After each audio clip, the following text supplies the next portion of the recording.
Easy steno YouTube channel पर आप सभी का स्वागत है। डिक्टेशन 5 सेकंड बाद स्टार्ट होगी। Ready start. सेना में भर्ती के लिए लाई गई जिस अग्निपथ योजना में अकेले वायुसेना को करीब 7.5 लाख आवेदन मिले हो, उसके खिलाफ पंजाब विधानसभा में प्रस्ताव पारित होना हास्यास्पद ही है।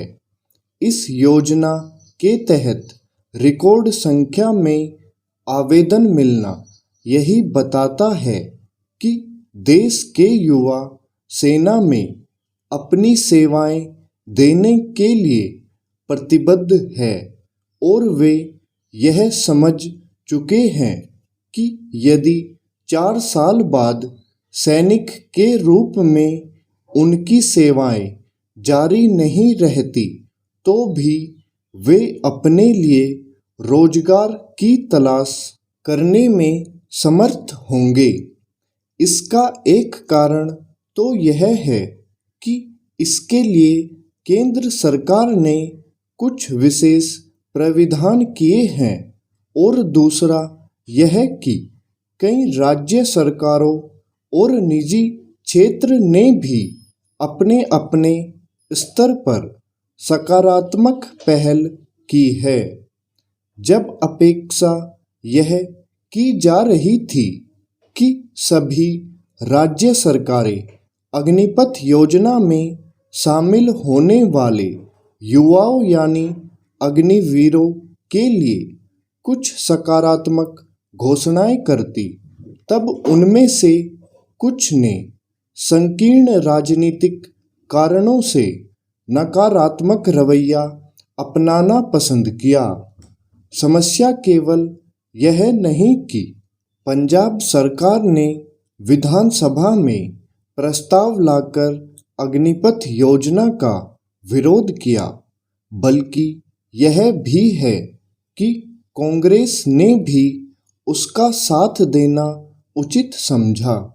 इससे यही पता चलता है कि राष्ट्रीय महत्व के विषयों पर कांग्रेस का रवैया भी क्षेत्रीय दलों सरीखा होता जा रहा है।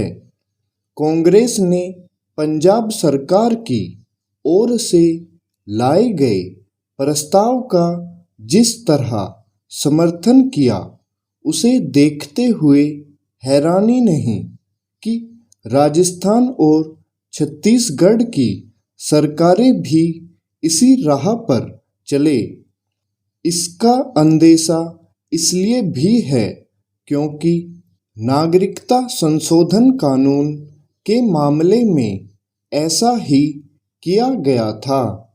एक के बाद एक राज्य सरकारों ने नागरिकता कानून के विरोध में विधानसभाओं में प्रस्ताव पारित किए थे, जबकि राज्यों का इस कानून से कोई लेना देना ही नहीं था। जैसे राज्य सरकारों को किसी को नागरिकता प्रदान करने का अधिकार नहीं, वैसे ही यह तय करने में भी उनकी कोई भूमिका नहीं कि सेना में भर्ती के तौर तरीके क्या होने चाहिए। निसंदेह यह एक गलत परंपरा है कि राज्य सरकारें उन मामलों में भी विधानसभा से प्रस्ताव कराएं जिनमें उनका कोई अधिकार ही नहीं। अग्निपथ योजना से राजनीतिक दलों की असहमति हो सकती है, लेकिन इसका यह मतलब नहीं कि इसे व्यक्त करने के लिए वे विधानसभाओं का अनुचित इस्तेमाल करें। दुर्भाग्य से ऐसा ही हो रहा है। केंद्र सरकार के फैसलों के खिलाफ विधानसभाओं में प्रस्ताव पारित कराना संघीय ढांचे की मूल भावना के खिलाफ है। यह विडंबना ही है कि जो राज्य संघीय ढांचे के खिलाफ काम कर रहे हैं वही अक्सर इस ढांचे को कमजोर किए जाने का रोना रोते हैं। स्टॉप।